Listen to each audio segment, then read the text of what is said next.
Listen to this. A deadly officer involved in a shooting. It spurs violent anti-police protests overnight. Listen to what happened in Charlotte.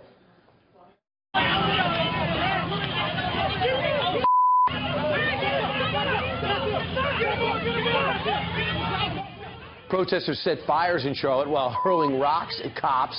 Joining us right now is Fox News contributor, former GOP Congressman, Lieutenant Colonel Allen West.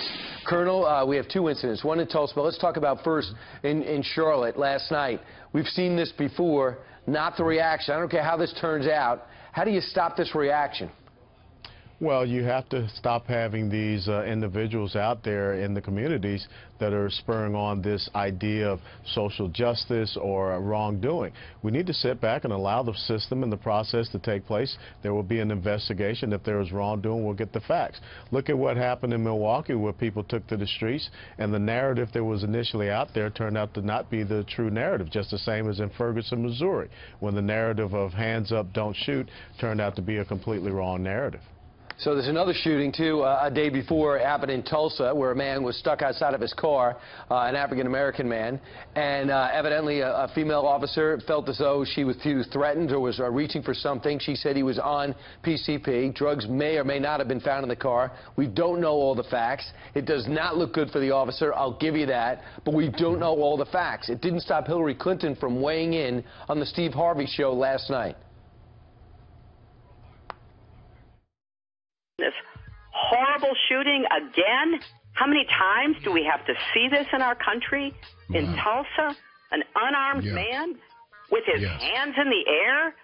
I mean, this is just unbearable, and it needs to be intolerable. And so, you know, maybe I can, by speaking directly to white people, say, look, this is not who we are. We've got to do everything possible to improve policing, to go right at implicit bias.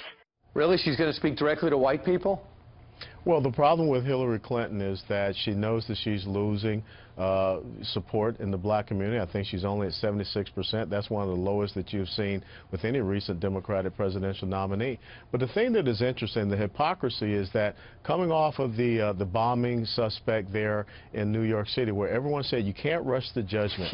Don't be so impetuous in saying anything. And then what does Hillary Clinton come out and do? So there is an incredible duplicity, a hypocrisy that is out there, and this is all about electoral patronage. Absolutely. So let's talk about something else going on. Let's talk about what happened with the bombing in New York and New Jersey over the weekend. We got the guy, he's 28-year-old, he's Ahmad Rah. So the question is, he is not answering any questions as he tries to recover from his wounds with this A-plus care he's getting in the hospital. So everyone says, well, what do you want? Give him his Miranda rights, it's a criminal offense.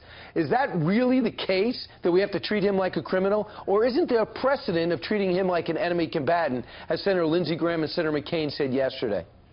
Well, I think what we have to start doing is look at how do we have better policies when it comes to dealing with Islamic terrorism, which respects no borders or boundaries. And when you have citizens of the United States of America to take up arms against the United States of America here domestically, I think that you need to have a policy for 72 and 96 hours where those Miranda rights are held up for intelligence gathering purposes. And then after that period, then his Miranda rights or her Miranda rights are read to him.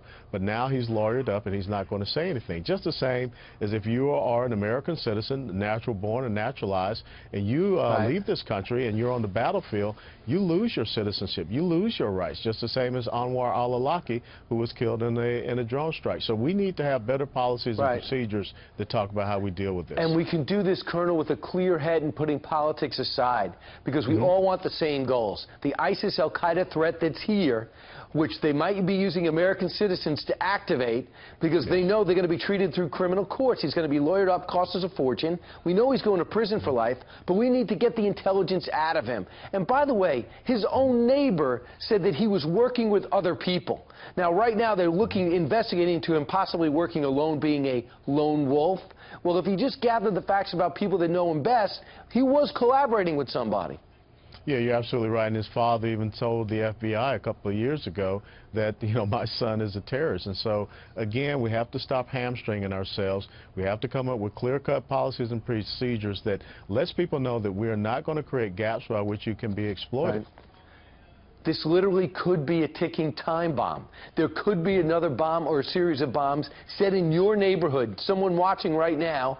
Unless we can question him and get maximum intelligence out of him, we'll never know. Colonel, thanks so much. Hopefully Congress and the next president can get together on this. Thank you, Brian.